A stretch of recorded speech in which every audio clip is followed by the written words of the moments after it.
Antes de que empezara este partido yo imaginaba de que iba a ser un encuentro muy peleado porque ya saben que Melgar está puntero, venía de ser invicto, mientras que la U que estaba a unos puntos en la parte de atrás igual también quería luchar el título, entonces yo imaginaba que este iba a ser un partido peleado entre ambos equipos. Creo que al igual que yo eso lo pensaba cualquier persona, pero lo que se vio esta noche no fue un partido, fue un abuso. La U solo necesitó 45 minutos para ganar el partido. Ya les había dicho lo que yo pensaba de este encuentro, de que yo preferiría de que Melgar gane para que así ya prácticamente se asegure el apertura, pese a de que faltan todavía muchas fechas, y así de esa manera Alianza mi equipo se enfocaba nada más en la Libertadores y ya daba igual esa apertura. Y con lo que estaba pasando con Fabián Bustos, su técnico, de que se decía que se iba a ir al Olimpia de Paraguay, de que ya estaba todo cerrado, que probablemente sí se vaya, te decía que prácticamente la U venía muy complicado este encuentro. Al inicio del partido podríamos decir de que quizás sí era así, porque bueno, es cierto que Melgar encontró el gol rápido, la verdad es que lo encontró creo que a minuto 3 o 4, aunque no fue por un mérito exactamente de Melgar, fue más bien porque jerarquía Puyol dio un pase equivocado para la parte de atrás, prácticamente se lo regaló a Kenji Cabrera, quien aprovechó y definió correctamente, y a nada más a los minutos de haber iniciado el partido ya estaba Melgar adelante en un 1-0, entonces yo me esperaba de que por ahí Melgar siguiera luchando el partido, lo controlara, también de que la U se fuera adelante porque si estás perdiendo también vas a buscar el partido, pero no, lo que pasó es que cuando Melgar metió el gol se sintieron conformes con eso, dijeron, bueno, ya tengo un gol, ya estoy ganando, simplemente si me encierro yo creo de que ya tengo los 3 puntos asegurados.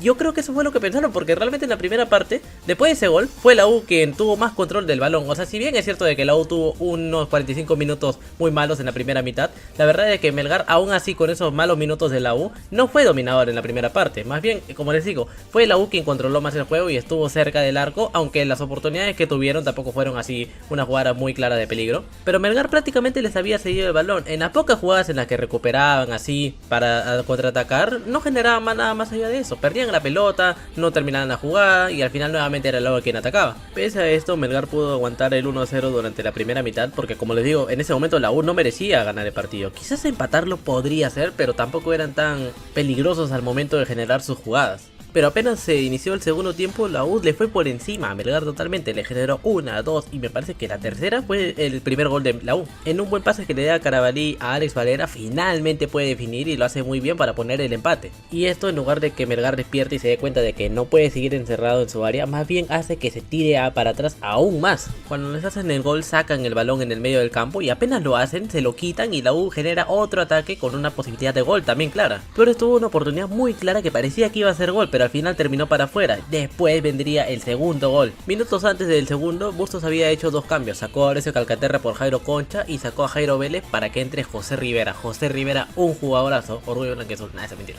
Para mí el segundo gol es toditita del Tunche Rivera, porque él fue el que perdió el balón en un momento que parecía que se iba a salir a lateral para Melgar. Fue ahí, luchó, la pelota no se fue y lo de Melgar ni siquiera se esperaban de que la pelota se quedara. Al final se quedaron dormidos. Fue el Tunche el que peleó. Manda un centro al área que creo que la llega a bajar Flores y se la deja servir a Jairo Concha, que mete un golazo. Es un buen gol de Jairo Concha, pero como le dije, esto para mí es enteramente, totalmente de todo del Tunche. El Tunche es un gran jugador, ya había dicho antes, ¿por qué no lo hacen jugar más minutos al Tunche? No sé cómo funciona Tunche en el equipo, pero tampoco es que necesite tantos minutos. Estos minutos nada más le bastaron al Tunche para ser protagonista.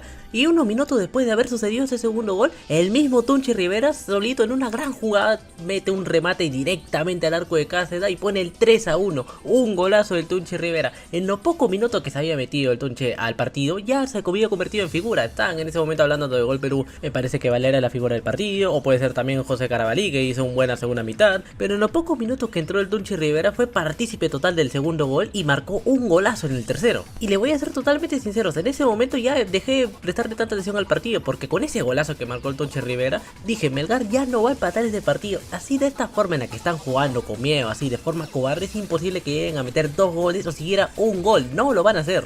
El técnico de Melgar, unos minutos antes de que sucediera el segundo, hizo sus cambios y yo dije, bueno, saldrá Tomás Martínez. Y no salió Tomás Martínez. Y ustedes quizás se pregunten, ¿por qué se tendría que salir Tomás Martínez? Tomás Martínez jugó un partido de mierda en la primera parte y en la segunda parte. Especialmente en la primera, cuando lo veía cuando tenía la pelota, la perdía. Lanzaba un pase para la porquería, para la nada, y al final era otro ataque universitario, que en ese momento no terminaba en nada. Pero aún así, Tomás Martínez hizo un partido de mierda.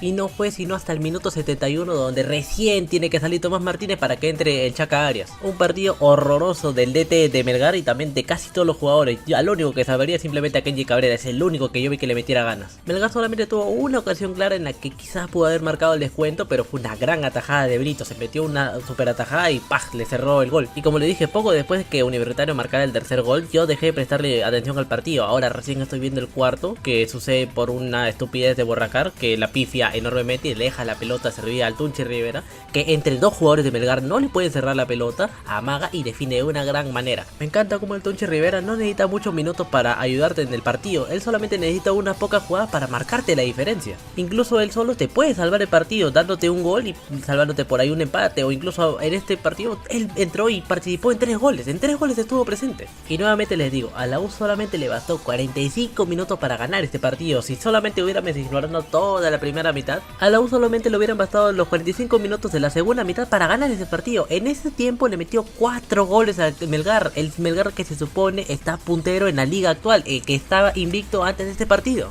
Y si les había dicho, Melgar prácticamente ya tenía asegurado esta apertura. La única manera en que perdieran esta apertura sería que se manden una de esas pechofriadas de las cuales no son ajenos, porque el año pasado también tenían prácticamente asegurado clausura y perdieron contra la Unión Comercio de volteada, 2-1 perdieron allá. El mismo Unión Comercio que terminó descendiendo a final de año. También perdieron contra la Alianza Atlético de Subiana, que en ese momento no era el equipo que estuvo cerca de clasificar a la Sudamericana, sino el equipo que estaba peleando la baja, y también perdieron contra ellos. Y después, en un partido contra el Carlos Manucci, que el año pasado también descendió, estuvieron muy cerca de perder ese partido, pero en los últimos minutos logran el empate y aún así el empate no era una buena opción. Entonces se midieron 3 pechofrías el año pasado, cosa que les costó el título de clausura, que al final no terminó ni luchando Alianza porque ganó la U, y parece que este año nuevamente se van a meter otra pechofría, porque yo no digo de que ganarle a la U sea de ley, que sí o sí tenían que haber ido a ganarle a la U, no, la U es un rival complicado, pero digo de que si tú quieres campeonar en la apertura tienes que ganarle a cualquier rival, y si se supone que tú estás puntero invicto, también tienes que ir a hacerle un buen partido a la U. Hoy día fue al Estadio Monumental para que la U haga lo que quiera con Melgar, y la vaina era de que si perdían 2 partidos, Alianza podía estar muy cerca de ellos. Si empataban al menos 1 y perdían 2, entonces Alianza los alcanzaba. Entonces a Melgar todavía le falta un partido con Alianza. ¿Y qué pasa para ellos si es que pierden este encuentro? Pues que prácticamente regalaron su liderato en el torneo de apertura, aunque esto le beneficia un poco a Alianza Lima, aunque como le dije yo prefería que ya no se enfoquen tanto en la apertura porque está bien difícil ganarlo ya que perdieron 2 partidos. Si Alianza le gana al Melgar, le estaría haciendo un favor a Universitario, prácticamente le estaría diciendo es toda tuya para que tengas la punta. Actualmente Universitario está un punto detrás de Melgar, aunque a Melgar todavía le queda el partido contra Juan Pablo II que lo postergaron. Si es que le llegara a ganar, se pondría a 4 puntos de la U, pero aún así estaría muy cerca. Y si Alianza le ganara a Melgar, esos 4 puntos pasaría a ser solamente 1. Y aunque todavía no han perdido la apertura, Melgar ha comprometido demasiado su liderato y puede estar cerca de que en un posible error que lleguen a cometer, Universitario les arrebate el título de la apertura. Aunque es cierto de que el Deportivo Garcilaso también tiene los mismos puntos que Universitario, pero yo creo de que en una definición entre la U y Garcilaso, la U le va a pasar por encima al equipo cusqueño. Ahora, hablando principalmente de la U, me parece que jugaron un buen partido, y si solamente contamos de los 45 minutos de la segunda mitad, porque como le digo, el primer tiempo ni se necesita hablar mucho de eso porque jugaron un partido feo, pero con 45 minutos les bastó, les alcanzó y les sobró para ganarle a Melgar, aplastarlo. Muchos de sus jugadores se desempeñaron muy bien, especialmente en la segunda mitad, como lo sería Carabalí, que estuvo muy bien en la primera parte, de ahí Ale Valera, que marcó el primer gol, también Erickson Flores me parece que cumplió un partido correcto, luego de Jairo Concha que entró y también marcó el gol, aunque especialmente ya saben que el mejor del partido definitivamente por lejos ha sido el Tunchi Rivera, un jugador que cuando entra a la cancha todo el mundo sabe de que algo te va a marcar, algo te va a hacer, aún así sea poco el tiempo, algo te va a hacer para aportarte en tu partido. Jugaron una gran segunda mitad los de Universitario de Deportes, no sé qué tanto lleguen a lamentar la salida de Fabián Bustos, porque creo que casi seguro de que se va a ir al Olimpia de Paraguay. No se sabe quién va a ser el DT después de la U. Por ahí se rumorea que podría volver Fossati, o también que sería el DT de Paraguay, que lo despidieron por malos resultados. Aunque a mi parecer no hubiera querido que Bustos se vaya, si bien es cierto de que ha tenido algunos bajones, algunos partidos un poco bajos, especialmente en la Copa Libertadores, que ha perdido los 2 partidos que han jugado, aunque ha sido solamente por un gol. Yo no hubiera querido que se vaya, porque tampoco es que haya jugado unos partidos horribles así, tampoco es que la haya perdido por goleada. No, creo que sus partidos, si bien los perdió, tampoco fueron tan horrorosos, porque hasta ahora de lo que va del año la U no ha perdido ningún partido, al menos de forma local. Internacionalmente, bueno, ya saben, los partidos de la Libertadores, pero de forma local no ha perdido ninguno, incluso con el de Alianza, aunque estuvieron cerca, y sí es cierto de que tuvieron un partido muy malo, que estando con 11 jugadores aún así no pudieron ganar sino hasta el último minuto, donde apenas pudieron rescatar un empate. Aún así me parecía que Bustos estaba haciendo un trabajo trabajo decente, pero bueno, al final parece que se cansó. De algunos decían de que tenía problemas con los jugadores, otros que estaba cansado de que lo criticaran los hinchas de la U, que sentía que no apreciaban lo que había hecho por el equipo. Y bueno, al final justamente el Olimpia de Paraguay, que cayó goleado por Vélez Sarsfield hace unos días, necesitaba un técnico porque despidieron al que tenían y vieron en Bustos que quizás él podría ser su nuevo técnico, y al parecer eso es lo que va a hacer. Por ahora Universitario hizo su trabajo y todavía sigue peleando el título de la Apertura. Ya hicieron su parte al ganarle a Melgar, ahora van a tener que esperar de que se tropiece con algún otro equipo, como digo, puede ser Alianza, y si eso ocurre todo quedaría en la mano de Cuadro Crema para que logren campeonar en esta Apertura del 2025. Y bueno, eso sería todo. Mañana juega Alianza, voy a hacer un video después del partido, así que nos veremos el día de mañana. Nos vemos.